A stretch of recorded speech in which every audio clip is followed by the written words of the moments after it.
Je suis sur terre depuis 22 ans, depuis quelques années je suis militant. Et là je voudrais vous remercier, vous qui êtes tellement important, pour tout ce que vous m'avez apporté, ainsi qu'à plein d'adolescents. Grâce à vous on a échappé à ce monde dégénéré. Quand les autres jeunes faisaient la fête, moi je vous écoutais sur le net. Et quand ils se droguaient comme des cons, moi je regardais tout sur le front. Vous êtes un peu comme mon grand-père, je dis tout haut et j'en suis fier. Je suis un des nombreux orphelins d'une société qui ne mène à rien. Jean-Marie pour les vôtres depuis 50 ans, à jamais vous faites face à ces délinquants. Jean-Marie Le Pen, toujours rester fidèle à vos idées, sans tergiverser. Jean-Marie pour les vôtres depuis 50 ans, à jamais vous faites face à ces délinquants. Jean-Marie Le Pen, toujours rester fidèle à vos idées, sans tergiverser. Bonjour à tous et bienvenue sur ma chaîne YouTube. Alors, avant de commencer, je voudrais vous souhaiter à tous une très bonne année 2025. J'espère que vous arriverez à concrétiser des choses, que ce soit sur le plan familial, professionnel, sentimental. J'espère que tout ira bien pour vous. Euh, Moi, j'espère qu'il y aura moins de guerres en 2025 parce que je trouve que c'est vraiment inquiétant. Aujourd'hui, on se retrouve pour un petit audio. Je vais rendre hommage à Jean-Marie Le Pen, qui nous a quittés récemment. Et pour moi, c'était quelqu'un que j'admirais énormément, donc je voulais en parler aujourd'hui. Donc, Jean-Marie Le Pen, c'est un homme politique français qui a eu une carrière vraiment phénoménale. Il a été politicien sous la 4e et la 5e République. Ça faisait 50 ans qu'il faisait de la politique. Tout le monde le connaît. J'ai même plus besoin de le présenter, quoi. Et donc, il nous a quittés le 7 janvier 2025. 96 ans, je pense que c'était l'heure. Et puis, moi, ce que je retiendrai, c'était un homme formidable, quelqu'un qui rigolait beaucoup.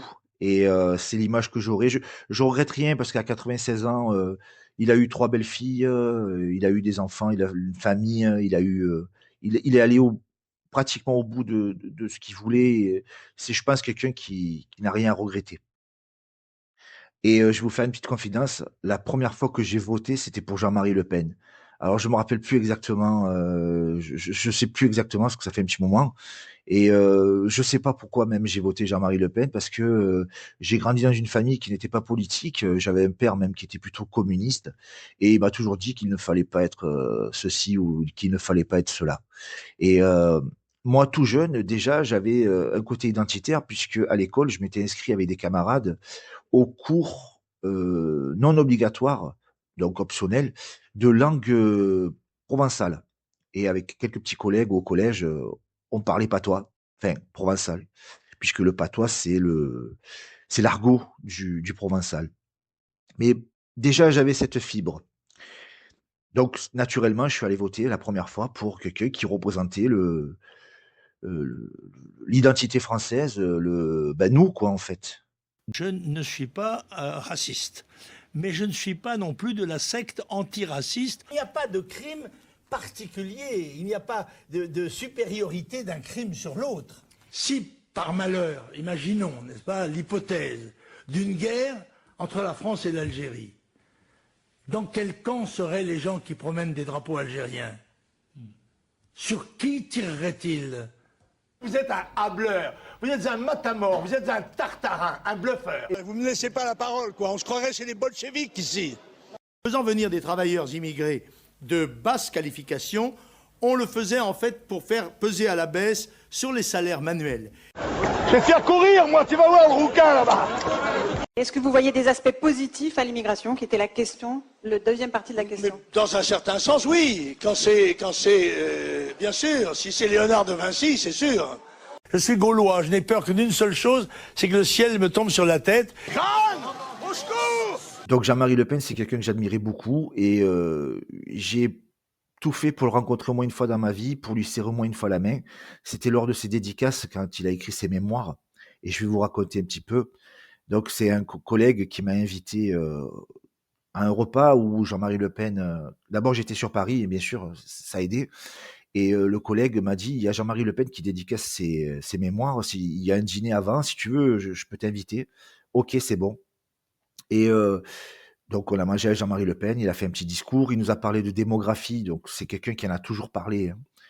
Et quand il est venu le moment de faire signer ses mémoires, moi j'avais amené avec moi un petit sachet de lavande. C'est un petit cadeau qu'on offre quand on vient en vacances dans le sud. Et moi, je l'avais ramené Quand j'étais sur Paris, j'en offrais aux gens qui connaissaient pas. Et donc, pour ceux qui connaissent, la lavande, c'est un produit qui sent très très fort. C'est des plantes, hein, en petits sachets. Et donc, quand ça vient mon tour, il me dédicace le bouquin. Moi, je lui donne ce petit cadeau. Et donc, il a été très surpris, très content. Et quand il a ouvert, ben, bien sûr, toute la pièce s'est remplie de l'odeur de la lavande. Et donc, ben, j'ai eu un petit moment privilégié avec Jean-Marie Le Pen. J'ai réussi à me faire prendre en photo avec lui. Il y a d'autres personnes qui connaissaient le Sud.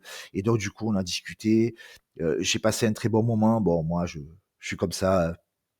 Et surtout, Jean-Marie Le Pen, j'y ai fait plaisir, il est reparti avec quelque chose que je lui avais offert.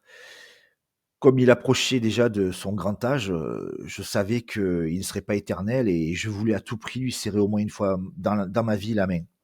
Ce que j'ai réussi à faire. Donc Jean-Marie Le Pen, en fait, qu'est-ce qu'il représentait vraiment? Eh bien, en fait, comme son nom le dit, c'était le chef. Parce que c'était quelqu'un qui avait une stature, un gabarit, un charisme de chef né. Je pense qu'il n'aurait pas pu faire autre chose qu'être un chef. C'est comme ça, il y a des gens, c'est inné chez eux. C'était quelqu'un qui était extrêmement courageux. Il était fort, on le voit quand il fait de la boxe ou du sport. Même à un âge avancé, il continuait à s'entraîner parce qu'il savait que la vie, c'était un combat.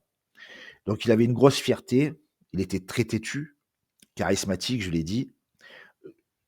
Surtout avec le caractère des gens qu'on voit aujourd'hui, un caractère comme celui de Jean-Marie Le Pen est assez exceptionnel. D'abord, c'est quelqu'un qui s'est engagé sous les couleurs, sous le drapeau français. Il a fait 2 guerres. C'est, encore une fois, exceptionnel. Surtout, c'était un visionnaire. J'ai un livre de Jean-Marie Le Pen qui recense tous les discours qu'il a fait au Parlement européen en 1980. Il n'y a rien à changer de ce qui se passe aujourd'hui. Il avait déjà tout dit. C'est même dramatique parce que moi, j'apprends rien en fait. Je lis un livre de Jean-Marie Le Pen des années 80 et je vois ce qui se passe. Comme je vous dis, c'est dramatique. Il avait averti et beaucoup de gens n'ont pas voulu écouter. Jean-Marie, ouais, Jean-Marie Le Pen. Il s'en bat l'œil si ses propos te gênent. Il avance droit avec la France pour en pleine. Et toi t'appelles ça de la haine. On va ainsi détruire nos traditions locales, culturelles, culinaires, notre façon de vivre pour mieux nous préparer au grand métissage internationaliste afin d'être identiques en tout point du globe et nous satisfaire des standards de consommation fournis par le nouvel ordre mondial. La masse n'a pas voulu écouter. Je remarque qu'il a subi des choses que je connais peu de personnes qui les ont subies dans la vie, quoi. Le mec, il a subi des attentats chez lui. Sa maison a été éclatée alors qu'il y avait ses enfants dedans. C'est évident que cette explosion, cet attentat, visait de toute évidence à tuer, n'est-ce pas? À tuer aveuglément, sauvagement, et que c'est un don du ciel, on peut le dire, si ce résultat n'a pas été atteint. Je compterai même plus le nombre de bagarres, les problèmes de justice qu'il a eu, le harcèlement de judiciaire qu'il a subi. C'était quelque chose d'incroyable. Les calomnies, les menaces permanentes. Le mec, il a vécu avec des menaces sur la tête sans arrêt. Les coups tordus qu'on lui a fait, notamment avec l'histoire du cimetière juif de Carpentras. Je veux dire, c'est impensable.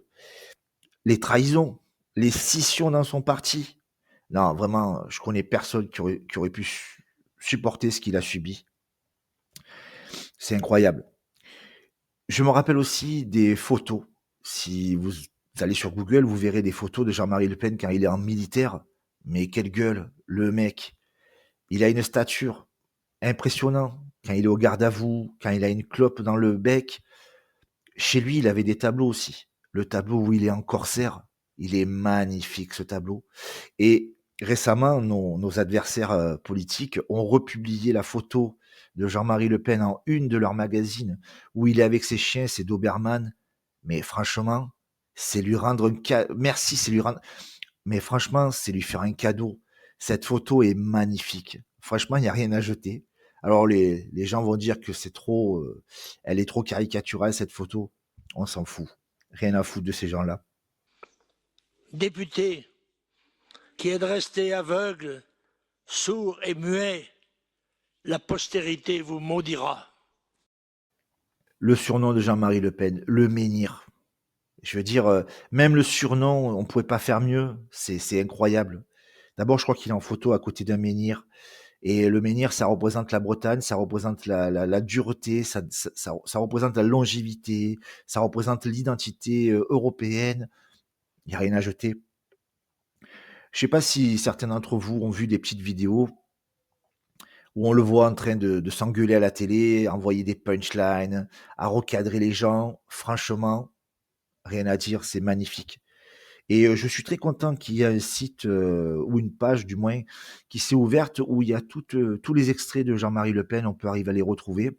Et c'est comme ça qu'on doit faire quand quelqu'un décède, pour que sa parole continue à traverser les générations. Là, je suis très content. Les Algériens ont voulu être Algériens. Je l'ai dit à leurs jeunes. Vos pères se sont battus pour vous donner une patrie. Alors restez-y, construisez-la, bâtissez-la par votre travail et par vos sacrifices. Et ne venez pas, chez l'ancien colonisateur, chercher une patrie que vous êtes incapable de construire. Moi, ce que je retiendrai de Jean-Marie Le Pen, c'était surtout sa joie de vivre.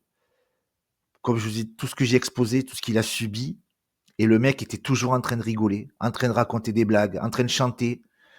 Vraiment, ça a imposé, quoi.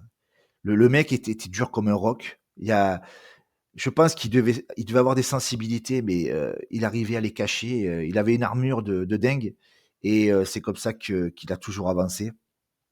Alors j'ai même pu constater aussi qu'il était connu de énormément de monde sur la terre entière. Hein. On le voit en photo avec, par exemple, des Américains comme Jared Taylor.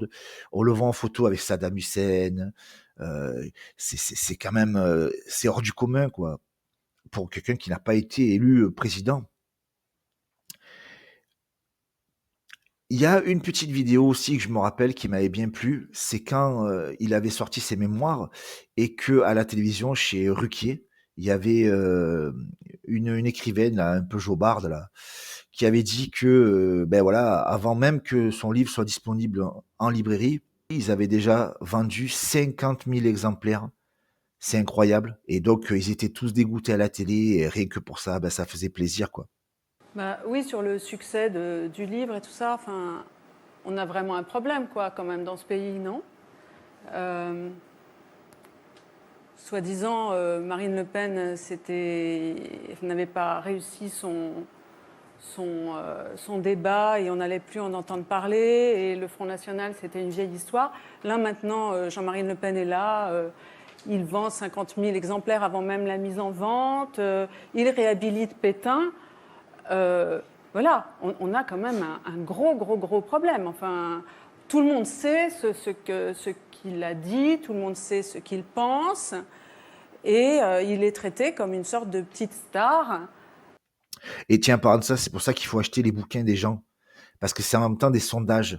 Ça permet de dire que, vous voyez, même si vous l'invisibilisez, nous, on s'intéresse à lui. Jean-Marie Le Pen est mort à 96 ans, une telle longévité est exceptionnelle. Moi, je suis persuadé que son créateur avait une mission pour lui sur Terre, qu'il a menée jusqu'au bout, et maintenant, je suis persuadé aussi qu'il est à côté de son créateur. Je suis sûr que c'est même lui qui est allé lui ouvrir les portes du paradis. Donc moi, j'ai plus qu'une chose à dire, Jean-Marie Le Pen pour 1000 ans. Allez, on se retrouve plus tard pour une autre vidéo, les amis. À plus. Rien ne renversera ce monument gaulois à tête de breton. Matelot